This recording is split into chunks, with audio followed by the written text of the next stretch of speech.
Alors, quand vous lisez bien les textes, on dit que l'enfant devait être présenté au Seigneur. Dieu, on descend encore selon la loi de Moïse.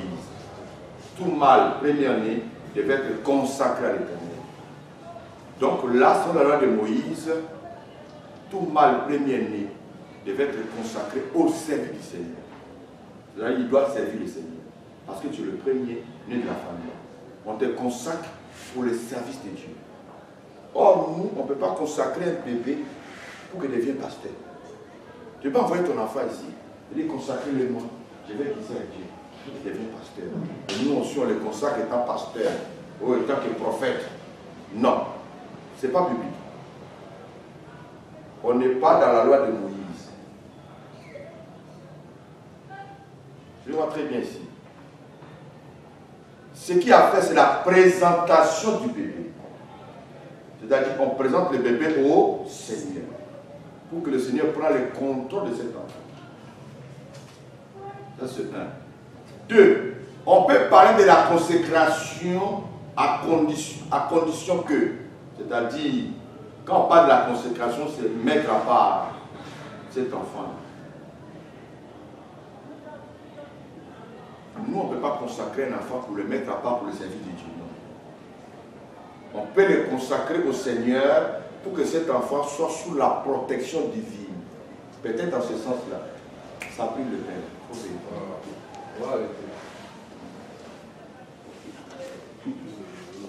Alexis, il faut l'accompagner pour voir. C'est toi le maître de ce tour.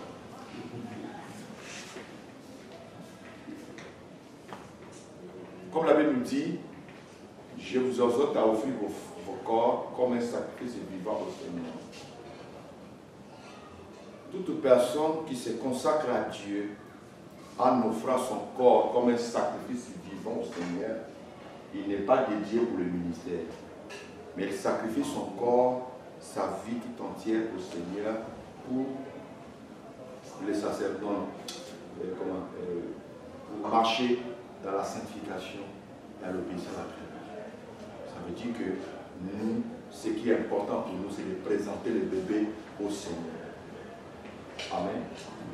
Amen. Amen. On va faire l'erreur de le consacrer au service de Dieu. On présente le bébé au Seigneur. La question qu'on peut se poser est pourquoi? Pourquoi le faire? Pourquoi on doit présenter le bébé au Seigneur? Là, je vais parler maintenant sur le deuxième point, l'étoile. Qui est avec moi l'étoile? L'étoile de la destinée. L'étoile de la destinée.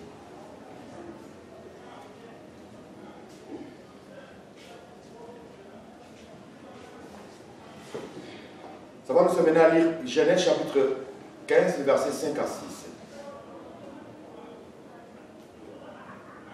On va voir ça et puis je vais faire la pratique comment on présente un bébé dans l'église.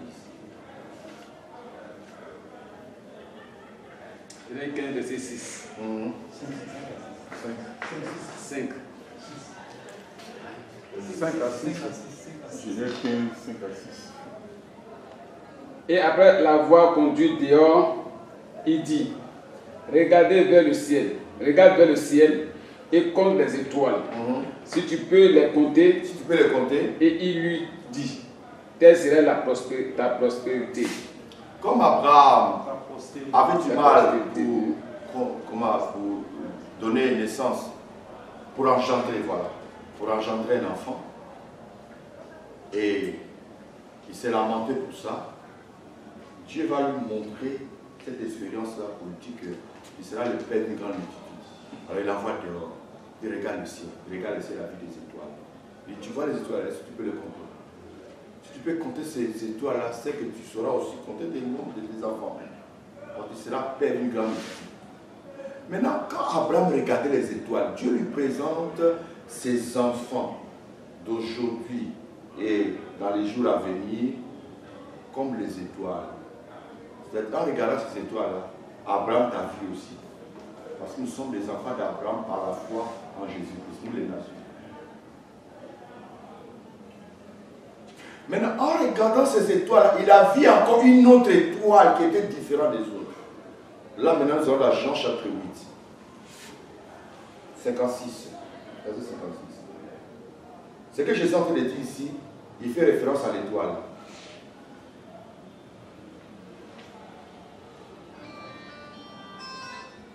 C'est 56. Abraham, notre père, votre père, a tressaillé de joie. Abraham, votre père, il s'adresse à ses frères juifs.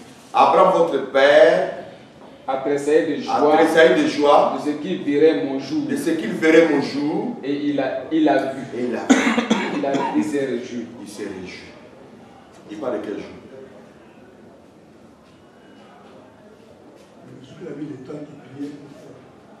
Abraham a vu le jour de sa naissance. Et il s'est réjoui. C'est à quelle occasion? Quand Dieu lui montrait les étoiles. C'est-à-dire ici, le Seigneur nous amène à comprendre que chaque enfant a une étoile. Et tu as en même temps une étoile. Ce qui est bizarre pour les enfants de Dieu, ils n'aiment pas s'instruire. Mais les gens du monde, ils prennent leur temps pour s'instruire. C'est ça qui a marqué la différence entre le monde scientifique et le monde religieux. Quand le Christ Jésus est né, il y avait des mondes religieux, des Sadducéens, des scribes, des pharisiens, qui lisaient les Écritures et qui savaient que le Messie devait naître. Mais quand le Messie est né, ils n'ont pas su. Mais ce sont des mages qui étaient en Orient, qui sont venus informer le roi Hérode. Il y a un roi qui vient de naître. Et comment? Nous avons vu son étoile. Comment ils ont su que c'était l'étoile d'un roi? Parce qu'ils prenaient le temps d'étudier les étoiles. Et en étudiant les étoiles, ils comprenaient la destinée de chaque enfant dans l'étoile. Dans chaque étoile, il y a la destinée de quelqu'un dedans. Le monde des ténèbres, il lutte pour capturer l'étoile de l'enfant. Quand l'étoile de l'enfant est capturée, il arrache sa destinée, ça devient flou. Et puis il récupère ça. Vous voyez des personnes qui viennent voir des sorciers, des marabouts, je vais devenir riche, et tout. Bon, il ne veut pas faire des sacrifices, il peut prendre l'étoile de quelqu'un, et puis il prend ça et met ça sur toi. Tu commences à grandir, à fleurir sur le toit des autres. Les hommes du monde des ténèbres, ils ont cette capacité-là de le faire. Prends la grâce sur toi et mets ça sur quelqu'un d'autre. Et puis toi, tu n'es rien. Souvent, remarquez, souvent des familles. Vous allez voir, il y a certaines familles où il y a quelqu'un, une personne qui brille plus que tout le monde. Il a de grandes maisons, des trucs, des voitures, tout cela. Mais sa famille autour de lui est pauvre. Et puis, il ne les soutient pas comme il se doit. Et il a créé un système où tout le monde dépend toujours de lui. Vous n'avez jamais remarqué ça? Ces personnes-là, ils ont volé les étoiles de ses frères et sœurs, tout ça est sur lui. Et c'est lui qui en bénéficie. Mais il y a des conditions dessus. Il ne peut pas faire ça comme ça. Vous allez voir que le monde des ténèbres a compris. L'enfant prend la sorcellerie dès le ventre de sa mère. Vous savez, il y a des enfants qui naissent sorciers, non? Hein? C'est-à-dire qu'il est né sorcier. Le monde des ténèbres comprend ça, mais nous on ne comprend pas. Pourquoi on va prêter bébé? Donne-moi verset dans la Bible. Il y a quel problème? Dès que ta femme est enceinte, il faut apprendre la discipline déjà. Il faut commencer à prier déjà, dès que la femme est dans le ventre de maman. Parce que même le Seigneur Dieu a révélé à Jérémie, lorsque tu étais encore dans le ventre de ta mère, je t'avais consacré, prophète des nations, avant que tu sortes. Donc il est né prophète. David est né roi, dès le ventre de sa mère. Christ a transmis l'onction à Jean-Baptiste où? Dans le ventre. Donc ce n'est pas musulman. Dès le ventre d'abord, tu dois prier pour l'enfant.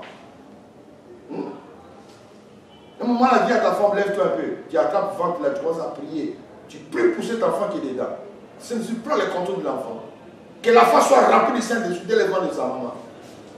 Là, tu vas voir la femme pousse sous ses pieds comme ça. Il tape et dit oui, ça, tu vois, c'est fort. C'est que l'enfant est rempli du Saint-Esprit. Là, tu es content. Ou bien, quand tu vas chez les docteurs, tu vas dire, c'est la femme bouge. Non, tu es bien bouge pas. Ah! Docteur est étonné, non, il faut que la femme bouge. Là, on sait que l'enfant est vivant.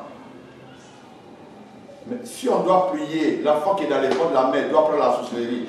Pour une fois que raison, on ne doit pas prier pour nos enfants quand ils viennent au monde. voyez qu'il y a des ignorants qui viennent nous amener à négliger ça pour affecter nos enfants.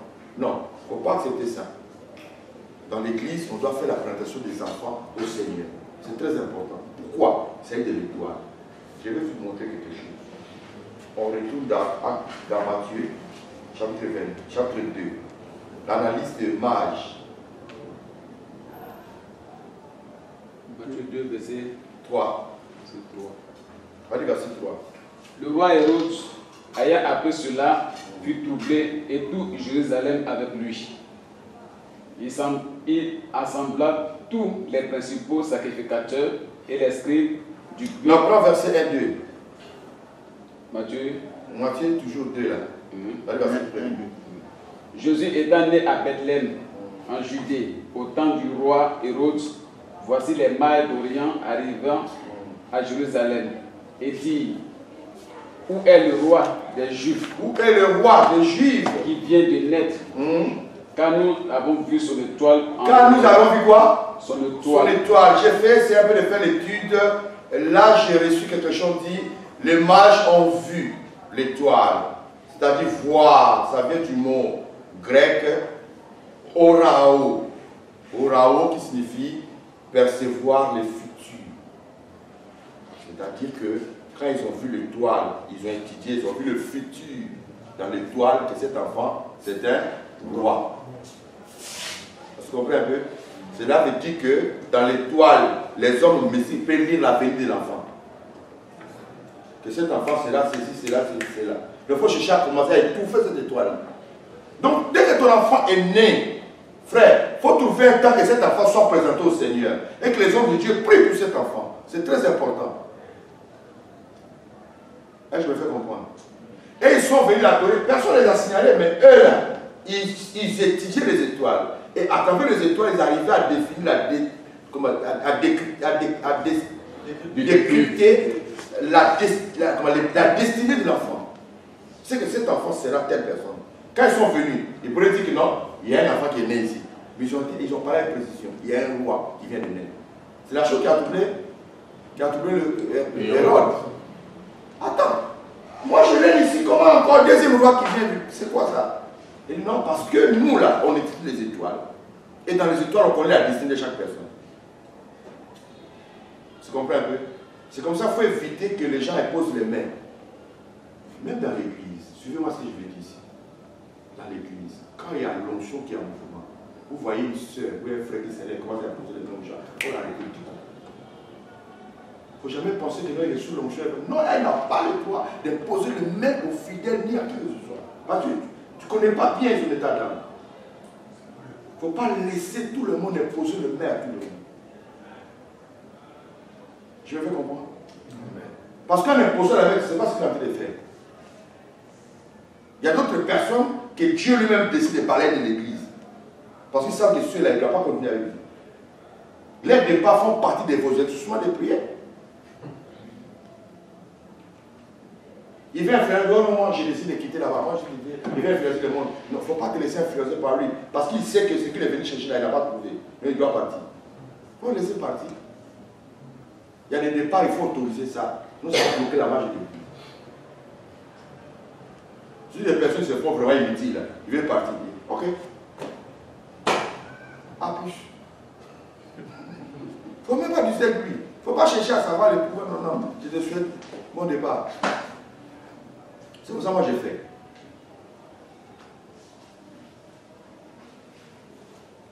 Oh, il y a beaucoup de personnes qui cherchent des parties. Okay. Il faut les convoquer. Comme toi tu le connais, il faut les convoquer et puis on va les libérer calmement. Il ne faut pas avant se donner d'importance pour rien. J'aimerais que vous veillez là-dessus. Pendant les délivrances, l'onction est descendue. Une soeur, un frère, ça va imposer les mains et que tu sais que tu ne l'as pas autorisé, ou bien elle est rentrée sous ton onction. Et il y a peut-être le plan. Il dit, move, assis.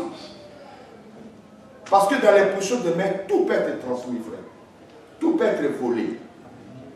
Et tu comprends un peu? Voilà pourquoi, quelle que soit grande personne, à son temps, il faut prier pour recommander ta vie dans la main de Dieu. Même dans les salutations, il y a des choses qui se passent. Moi, j'ai marché avec un frère jusqu'à on arriver au Maou. il a une connaissance qui venait. Et puis il a salué la personne. Moi, je l'ai salué. La personne est passée. Et puis il a dit, oh, les vieux, ça ne va pas. Ça va. Moi, il y a quoi? Oh non, j'ai salué la personne, j'ai laissé un choc. En bas de moi, je ça ne va pas. Moi, je l'ai salué. Même ton ami, moi, je le connais. Pourquoi moi, je n'ai pas reçu? C'est toi qui as reçu. Tu as vu comment tu marches vite? Tout peut arriver. Tu vois? Et il y a des fois, quand moi je filme, je finis, je regarde mes vidéos, je prends mon temps. Une fois, je regardais, j'avais regardé une journée ici, bonjour, Saint-Esprit. J'ai vu une sœur qui s'est déchaînée, elle a commencé à poser les mains. Oh! Moi, j'ai eu des larmes, je dis, mais je n'ai pas eu l'occasion. Ça n'a même pas tiré mon attention vers elle. Aujourd'hui, elle me crée des problèmes, la sœur. Il faut éviter ça. Et tu dois veiller là-dessus. Amen. Tu as fait ton enfant, ce n'est pas tout le monde qui doit venir toucher l'enfant, surtout la tête de l'enfant, surtout la tête de l'enfant. Ok, donc on revient pour dire que, il dit, nous avons vu l'étoile de l'enfant. C'est un roi. Donc quand on dit un roi, cela relève de sa destinée. Ok? Donc il est important de présenter l'enfant au Seigneur pour protéger son étoile. Ça c'est un. 2.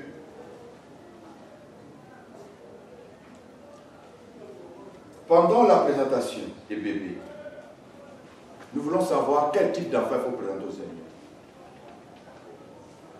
Nous avons des enfants qui sont nés hors mariage. Ok?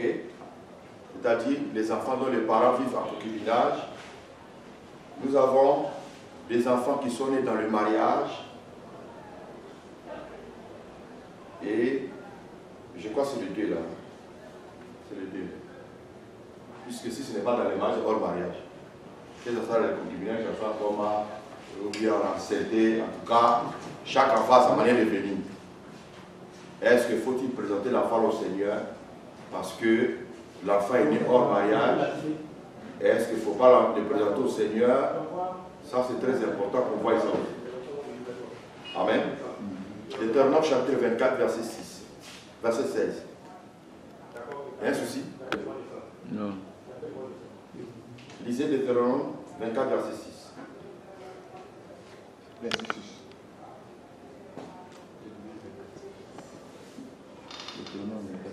Deutéronome 24, verset 6. On ne prendra point pour gage les deux meules, ni la meule. Verset 16. Verset 16. Deutéronome chapitre 24, verset 16. On ne fera point mourir les pères pour les enfants. On ne fera pas mourir le père pour les enfants. Et l'on ne fera point mourir les enfants pour les pères. On ne fera pas mourir les enfants pour le père. On fera mourir chacun pour son péché. On fera mourir chacun pour son péché. Ce que je veux dire quoi? Avant de continuer. Cet enfant a péché. Le fait que le papa et maman sont nés dans... Ils ne sont pas mariés, vivent à concubinage. L'enfant a péché? Non. Et qui a péché? Ce sont les parents. C'est les parents. Est-ce que l'enfant va voir quelque chose dans cette histoire-là? Non. L'enfant est mieux. Mais cet enfant a sa destinée qu'il faut protéger. Nous allons voir dans les Écritures, c'est chaque enfant, qu'est-ce que Dieu a fait d'eux? Parce que chaque enfant a sa manière de venir à le monde. Oh, je suis vu un témoignage sur YouTube. L'enfant d'une folle. Donc quelqu'un s'était folle, et puis l'enfant est venu. Dans sa folie là, les gens ont pris l'enfant. L'enfant a grandi. Et puis folle là, après, elle est décédée. L'enfant est grandi. Aujourd'hui, cette dame-là est devenue grande connaissante. Elle soutient l'œuvre de Dieu. Mais elle ne connaît ni son père, ni sa mère. C'est-à-dire, si tu veux la doter, là, il n'y a pas de parents. On va aller chez l'oncle, on va chez les tantes, il n'y en a pas. C'est celui-là, j'ai été dit là. Il y a des catégories d'enfants qui existent dans le monde. Il y a des parents qui existent, des enfants qui existent dans le monde sans parents. C'est celui-là, j'ai su ça même. Papa qui l'a accepté, l'enfant ne le connaît pas. Qui a accepté la folle. La folle a mis l'enfant au monde, on lui a arraché l'enfant, quelque temps la folle est décédée. Maintenant l'enfant va appeler quelqu'un. D'autres qui va manger d'autres. Sinon, lui, appelle-moi tes parents. L'affaire mélangée. C'est la personne qui l'a adopté, là, c'est eux qui seront ses parents. Donc, il y a des enfants comme ça qui viennent au monde. Cela dépend de ce que Dieu a décidé. L'enfant n'a rien à voir avec cette histoire-là. L'histoire, c'est des parents. On se comprend?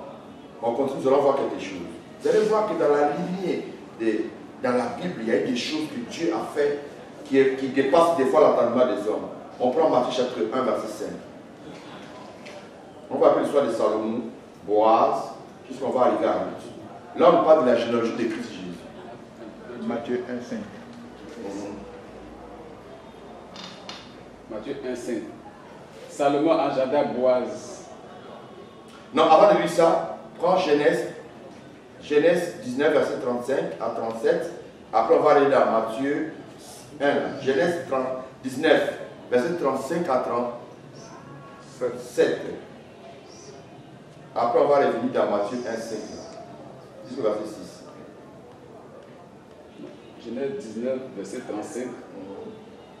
Elles firent boire du vin à leur père. Ici, il s'agit des filles de Lot.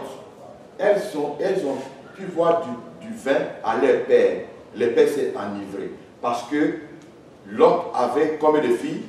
2 filles. 2 filles. Plus Lot. Donc les filles ont vu qu'il n'y a plus de génération. Qu'est-ce qu'il faut faire? Elles ont fait boire leurs parents, leurs papas, l'alcool. Les papas ivres, les deux vont sortir avec leur père. Chacun a son père. On continue. Elles firent boire du vin à leur père. Encore cette nuit-là, et la cadette alla coucher avec lui. Il ne s'aperçut ni quand elle se coucha, ni quand elle se leva. Les 2 filles de Lot deviennent enceintes de leur père. Ah! Les 2 filles de Lot deviennent enceintes de leur père. Ça, c'est l'inceste, non? Dieu approuve ça. Les 2 filles deviennent enceintes de leur père. On continue. L'aînée enfanta un fils qu'elle appela du nom de Moab. C'est le père des Moabites. Jusqu'à ce jour. L'aîné enfanta un fils, elle donna le nom de Moab. Et c'est lui qui fut le père de Moabite. Maintenant, c'est dans Moab, c'est là qu'elle est sortie Ruth. Vous savez, non? Ruth, elle est Moabite. Donc, Ruth, en réalité, elle est la progéniture de l'inceste. Vous comprenez un peu? C'est un enfant qui est né de l'inceste depuis les aïeux. On est d'accord? Mais vous allez remarquer maintenant que dans la suite, Ruth va marcher avec Naomi. Naomi l'a conduit jusqu'en Israël. Arrivé en Israël, Ruth va épouser Boaz. Et Boaz devient son mari. Et ils vont donner naissance à un enfant appelé Obed. Et c'est Obed qui fut le père de Esaïe. Esaïe, le père de David. David Salomon. C'est dans là que Jésus est sorti. Je ne sais pas si on comprend ça. On va parler maintenant de la généalogie de Jésus. Matthieu prend maintenant, il va nous tracer. On prend Matthieu 1, verset 5. Matthieu 1, verset 5. Je vais vous amener à comprendre que le sujet des enfants, Dieu ne traite pas les enfants comme les parents. Si elle a fait du péché, c'est les parents. On est d'accord? Les enfants n'ont rien à voir avec cette histoire. Vous allez voir que les enfants qui sont nés dans l'inceste, regarde où Jésus passe pour sortir. Salomon engendra Boaz. Ça, c'est, oui, Salomon. Ouais. Salomon, ce n'est pas Salmon. Voilà. C'est Salomon, c'est pas Salomon. C'est Salmon. Engendra Boaz. Boaz engendra Obed. De Ruth. Vous voyez? Boaz engendra Obed. Obed de Ruth. Ça veut dire Obed, c'est l'enfant de Ruth. On continue. Obed engendra Isaïe. Isaïe engendra David. Le roi David engendra Salomon. De la femme d'Uri. Regarde, là, ça devient compliqué. Parce que David sort avec la femme d'Uri, Beersheba. En tuant son mari, il récupère la femme et il donne naissance à un enfant. L'enfant meurt, David il dit c'est pas fini, j'ai pas fini avec toi. Bersheba, viens encore. Il sort avec Bersheba et elle donne naissance à Salomon. Salomon devient le successeur du trône de David. Pendant ce temps où ça a commencé là, David a tué le mari de Bersheba pour sortir avec elle. Et la fille tombe enceinte. L'enfant meurt. David dit, j'ai pas fini avec toi. Il sort encore avec elle. L'enfant vient au monde, Salomon. Et Dieu accepte que Salomon prend le trône de David. Vous voyez que les enfants n'ont pas tout le trône à cette histoire. Je pense que vous voyez comme moi. Hein? Dieu choisit le trône de David pour donner ça à Salomon. Et Dieu va dire à David, ce n'est pas toi qui vas construire le temple, c'est Salomon qui va construire le temple. C'est-à-dire le fils de la femme qu'on a arraché de la main de quelqu'un d'autre. Maintenant, on continue la lecture. Hein? David agenda Salomon. Salomon agenda Roboam. Roboam agenda Abia. Abia agenda Asa. Asa agenda Josaphat. Josaphat agenda Joram. Joram agenda Ozias. Ozias agenda Jonathan. Jonathan agenda Achar. Achar agenda Ézéchias. Non, va jusqu'à Joseph. Ézéchias agenda Manassé. Va jusqu'à Joseph. Joseph, le mari de Marie. Manassé agenda Amon. Amon agenda Josias. Joseph agenda. Non, descends jusqu'en bas. Joseph. Ouais, Joseph. Jacob agenda Joseph. Non. Là, c'est Joseph de Marie. Ça, c'est Joseph de Jacob. Descends encore. Non, ça plus, c'est Joseph de Marie qui est là. Voilà. Ouais, Jacob engenda Joseph. Joseph, l'épouse de Marie, de laquelle est né Jésus, qui est appelé Christ. Ça a commencé par qui? Ceux qui ont suivi, ça a commencé par qui? Ça a commencé depuis les enfants des choses. Boaz et Ruth. Maintenant, quand on prend Ruth, on remonte. Ruth sort avec son père. On ressort. Ruth, l'enfant de Moab. Moab, on remonte. C'est l'enfant de l'inceste. Mais c'est dans ça que je dis ça. Maintenant, qu'est-ce que dit Paul dans 1 Corinthiens? Regarde, 1 Corinthiens 7, verset 15. Là maintenant, ça peut arriver qu'on peut présenter un bébé dont les parents, soit le papa n'est pas chrétien, maman est chrétienne, soit papa prie avec vous, la maman ne prie pas avec vous, soit maman prie avec vous, mais papa ne prie pas avec vous, soit papa ou maman, l'un d'entre eux est païen. Mais écoute ce que la Bible dit. Si le non-croyant se sépare, qui se sépare, le frère ou la soeur. C'est dans quel verset là? C'est 1 Corinthiens 7, verset 15. Non, j'ai dit verset 14. Verset 14. Car le mari non-croyant est sanctifié par la femme, et la femme non-croyante est sanctifiée par le frère. C'est-à-dire, un frère qui vient à l'église, mais sa femme ne vient pas à l'église, déjà à partir de cela, l'apôtre Paul dit que le mari qui ne vient pas à l'église est sanctifié par la femme croyante. On continue. Ça va finir par l'enfant. Car le mari non-croyant est sanctifié par la femme. Le mari non-croyant est sanctifié par non-croyante est sanctifié par le frère. Autrement, vos enfants seront impurs, tandis que maintenant ils sont saints. C'est-à-dire que le monsieur non-croyant qui vit avec une sœur croyante, le monsieur est sanctifié à travers la sœur. De même, la sœur non-croyante qui vit avec un frère croyant, le frère est sanctifié à travers la sœur. C'est vice-versa ce qu'il dit. Maintenant, il dit autrement. Ça dit, s'il y a les deux, la personne est prie, autrement les enfants là seront impurs. Mais si l'un prie sérieusement, l'enfant est sanctifié. Qui veut dire simplement que si dans l'église, un frère qui n'est pas croyant et que sa femme prie avec vous et qu'il veut prendre son enfant, l'enfant est sanctifié par la mère. La mère. Ah, je me fais comprendre. Voilà. Donc ça ne pose pas de problème.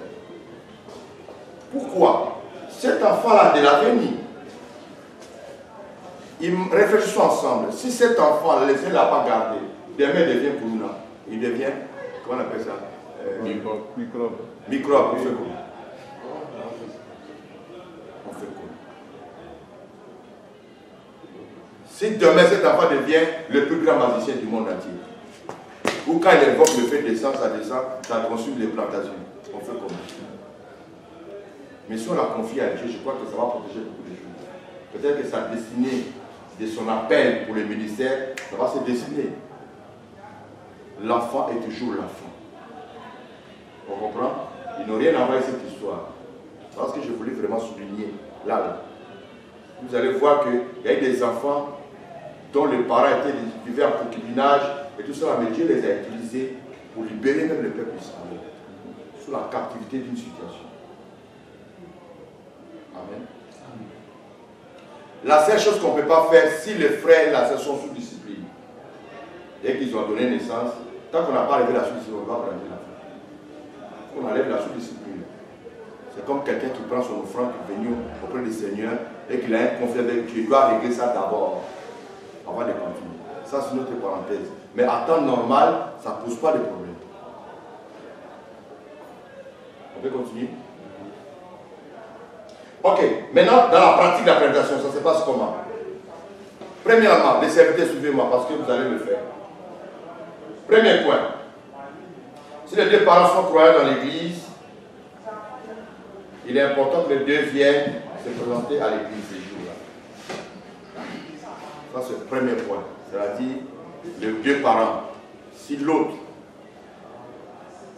monsieur et madame, prie avec vous dans l'église, il est important que les deux viennent ces jours-là avec l'enfant, le jour de la présentation de l'enfant. Ça, c'est important. Maintenant, s'il y a un qui ne prie pas avec vous, ça peut être le monsieur, madame, donc, celle ou celui qui est avec vous, il vient avec l'enfant pour la présentation. Numéro 2. Deuxièmement, avant la présentation, il y a un serviteur ou bien pasteur qui prend la parole pour exhorter.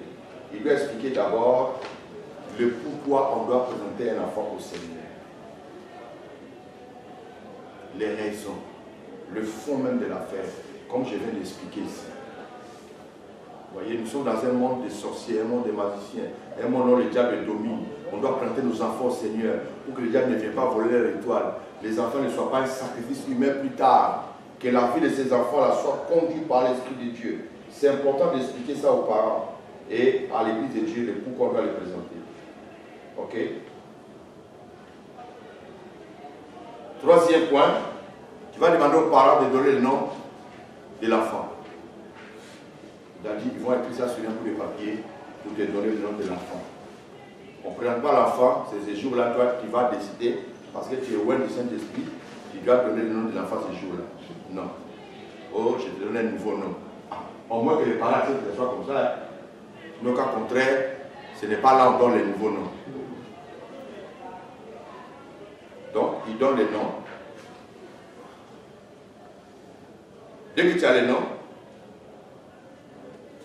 nous sommes au quatrième point maintenant.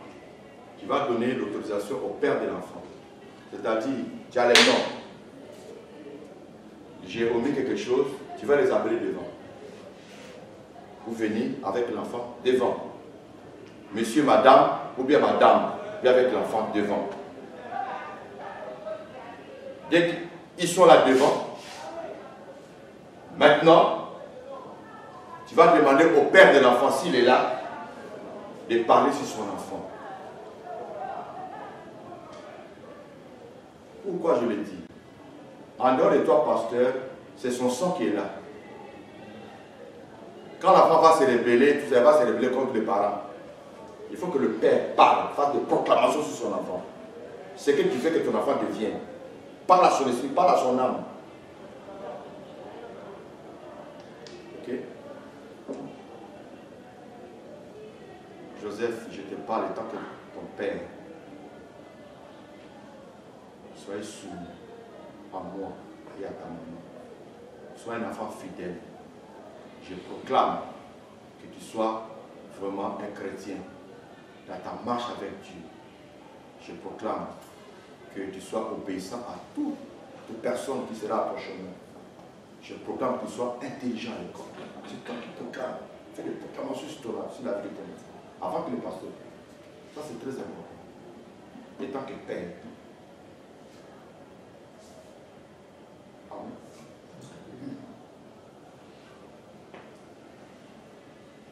Vous allez voir que la Bible fait toujours une référence. Enfants, obéissez à vos parents. Enfants, obéissez à vos parents. Ça commence chez les parents. Donc les parents ont une responsabilité de gérer son enfant. Mais c'est l'occasion, quand il est encore enfant, son âme et son esprit comprennent ce que tu dis. Malgré qu'il soit bébé, mais son âme et son esprit comprennent. Il y a eu des personnes, lors de la rentrée de l'enfant, on les a présentés, et puis l'homme de Dieu a dit que Dieu me dit que cet enfant-là, il sera pasteur.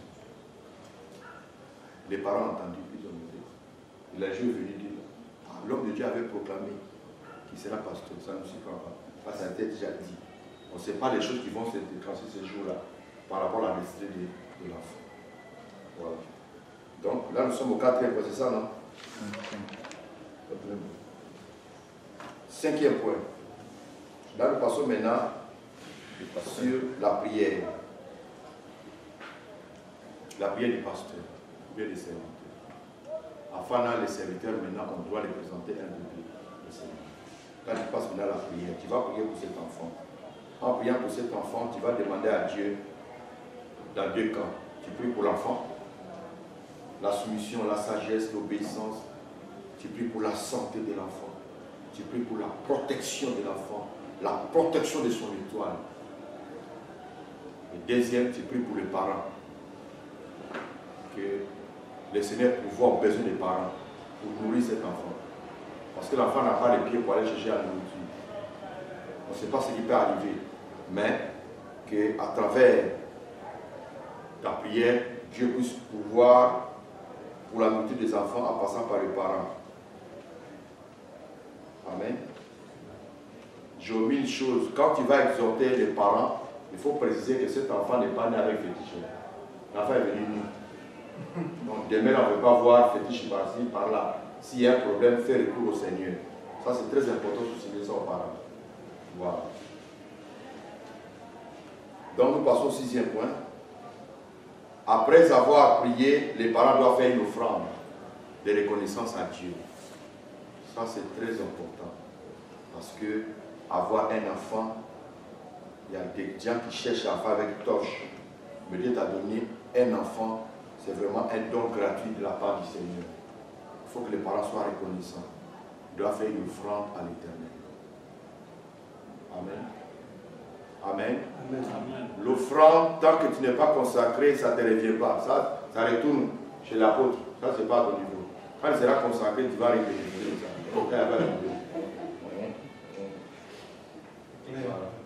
Bali s'il fait présentation de la part, l'offrande, on va faire ça lui revient. Il n'aura pas ça chez l'apôtre. Parce qu'il a déjà reçu l'onction. Il faut que les choses soient claires dès maintenant. Il ne faut pas que ça soit en déage là-bas et que bon, je venais faire pourquoi je suis pas à la maison. Pour ne pas que les gens voient c'est quoi que je dois offrir des dames. Si vous remarquez bien, je vous amène toujours, frère, à ne pas être ami de l'argent parce que ça détruit le ministère. Ça détruit. Si aujourd'hui les gens sont arrivés à faire payer des consultations de 10 minutes pour 200 €, n'oublions pas, en Côte d'Ivoire, il y a une école de marmailleurs. En Côte d'Ivoire, cette école-là, peut-être vous vous amusez, c'est-à-dire tous les pasteurs, tous les serviteurs qui viennent être formés, comment bouger les gens, voler l'argent dans les pots de fidèles, toutes les techniques, c'est là-bas on apprend ça. L'église est totalement infiltrée. Mais quand tu es libéré de ces choses-là, notre Dieu va t'assister, frère. Amen. Dieu va t'assister.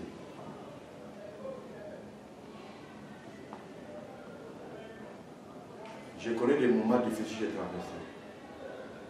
Financièrement, matériellement, je connais.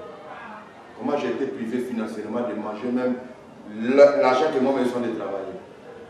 Pour certains, je vous ai expliqué. Mais Dieu ne m'a pas abandonné. je ne peux pas t'abandonner pour voir toujours à tes besoins jusqu'à ce que tu arrives comme Élisée pourrait dire à Géasi, c'était le temps pour toi de manger ces choses. Géasi de Bergeville, jusqu'à aujourd'hui, ce n'est pas encore repenti, ce n'est pas que sa vie a danger.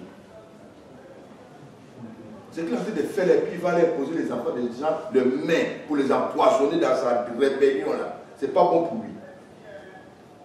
Mais comme Dieu aussi envoie l'esprit de carrément, si c'était des personnes, si Dieu a envoyé ça là, qui va te récupérer encore? Il ne faut pas chercher à créer le conflit avec Dieu.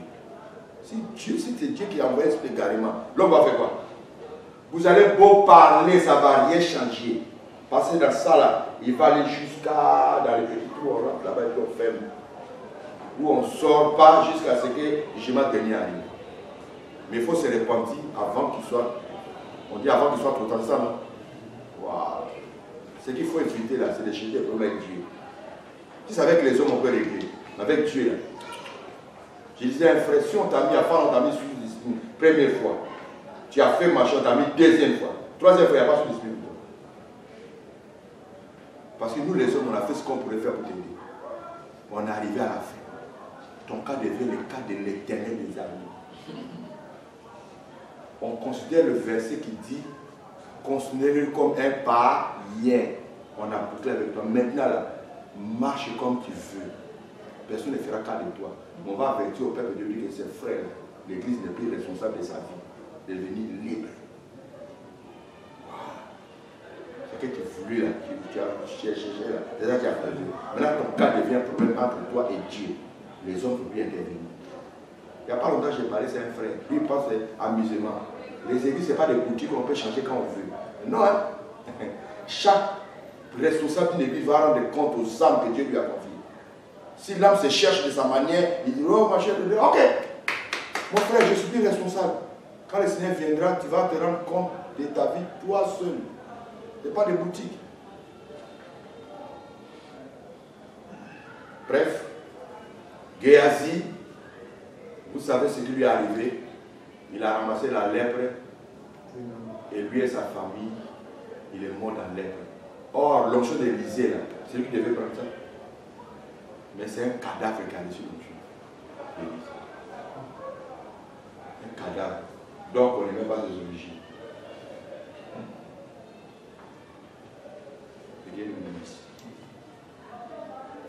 Donc, voilà un peu la fête de présentation. Je n'ai pas fini, hein. Je suis à quel point là? 6e. Voilà, 6e point. Donc, j'ai parlé des offrandes. 7e point. Si tu finis ils ont fini de faire leur offrande, donc je crois que c'est fini. Après l'offrande, les parents peuvent rentrer, aller s'asseoir, l'affaire est bouclée. Bientôt l'enfant est déjà fait. La prière que tu as faite sur l'enfant, le ciel a exaucé ça. Vous avez remarqué qu'à Fana ici, beaucoup de nos enfants sont intelligents à l'école. Les enfants sont brillants.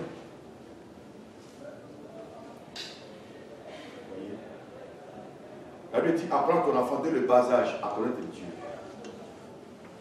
Moi, j'ai causé, regarde mon petit Eni, de CP1 jusqu'à...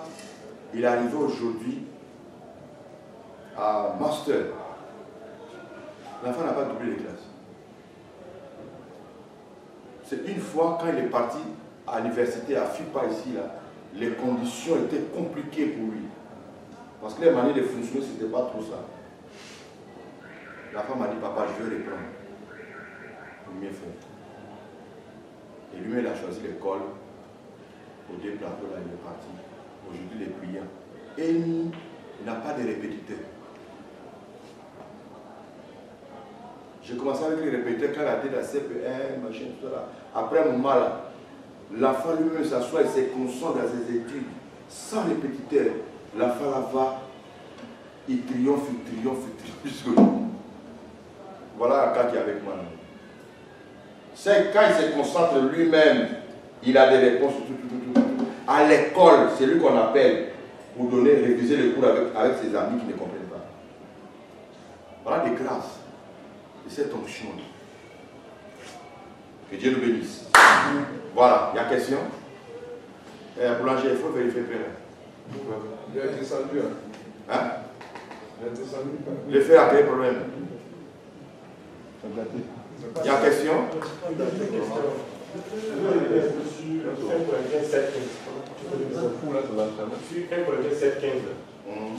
Bon, où le mari non croyant est sanctifié par la femme croyante. Je voudrais savoir exactement à quel niveau la sanctification.